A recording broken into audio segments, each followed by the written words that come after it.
Simone de Beauvoir always considered herself a writer. She disdained calling herself a philosopher, although she did take credit for acting the role of midwife, her term, to the existentialism of her longtime companion Jean-Paul Sartre. Only later in her life and after her death were her contributions to philosophy fully recognized, especially in politics, ethics, existentialism, and feminist theory. Indeed, she artfully synthesized existentialism and feminism, lending greater urgency and immediacy to both. Moreover, she also elevated feminism to the level of political philosophy with The Second Sex, her breakthrough 1949 two-volume answer to the question, "What is a woman?" Simone de Beauvoir was born on January 9, 1908 into a middle-class Parisian family that suffered a financial crisis following World War I, and thereafter struggled to maintain its bourgeois status. Profoundly religious as a child, Beauvoir considered becoming a nun, but abandoned her religion in her early teens and lived from then on as an atheist. Thanks to her family's straitened circumstances, Beauvoir realized she would have no dowry and thus decided to prepare to make her own way in the world.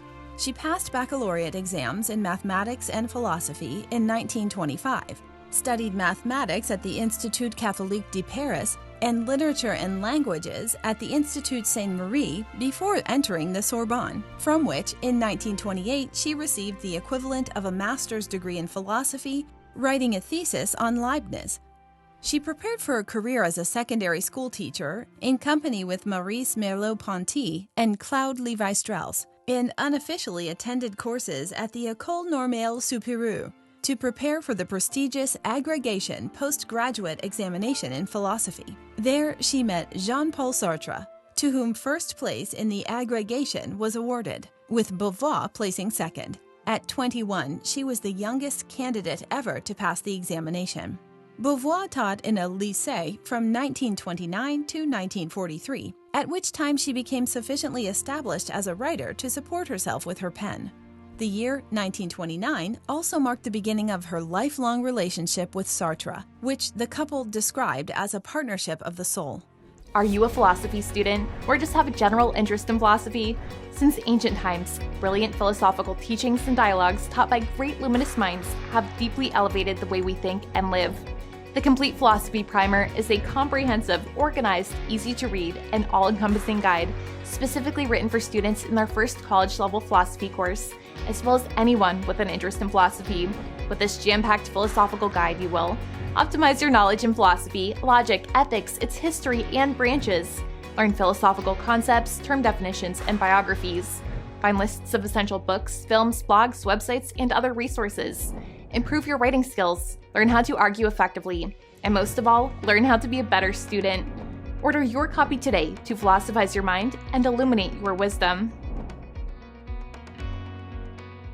A sexual relationship, it was non-exclusive, and the couple did not live together. They did, however, faithfully read one another's work, a circumstance that triggered an unending debate over who influenced whom in what.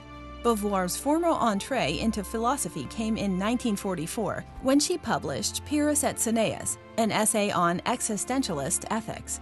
This was followed in 1947 by The Ethics of Ambiguity, 1947, which 3 generations of philosophy professors have recommended as the most comprehensive introduction to French existentialism. With Sartre, she edited Le Temps Modernes, Modern Times, a political periodical Sartre, Merleau-Ponty, and others founded at the end of World War II. She used the journal to publish some of her shorter works and continued as its editor until her death in 1986. In 1949, The Second Sex, Le Deuxième Sexe, was published. The central theme, building on Sartre's classic existentialist formulation, existence precedes essence, is that one is not born but becomes a woman, thereby distinguishing between sex and gender, and arguing that biological sex did not necessarily coincide with the social construction of gender. This, Beauvoir argued, has resulted in the social oppression of women because of the socio-historical female identity imposed upon them. The essential oppression is that women are defined exclusively in relation to men, thereby becoming regulated to the status of the second sex. Beauvoir used the lessons of existential thought to reveal women as the equal of men in terms of choice in life.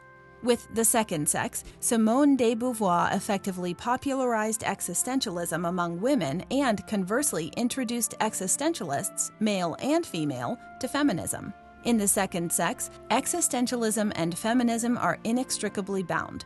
As provocative as the 1947 book was, her 1954 roman éclat, The Mandarins, revealed in frank, albeit novelistic, detailed the personal lives of the philosophers and others who made up Sartre's and Beauvoir's circle, thereby providing a unique view of the makers of philosophy in the mid-20th century.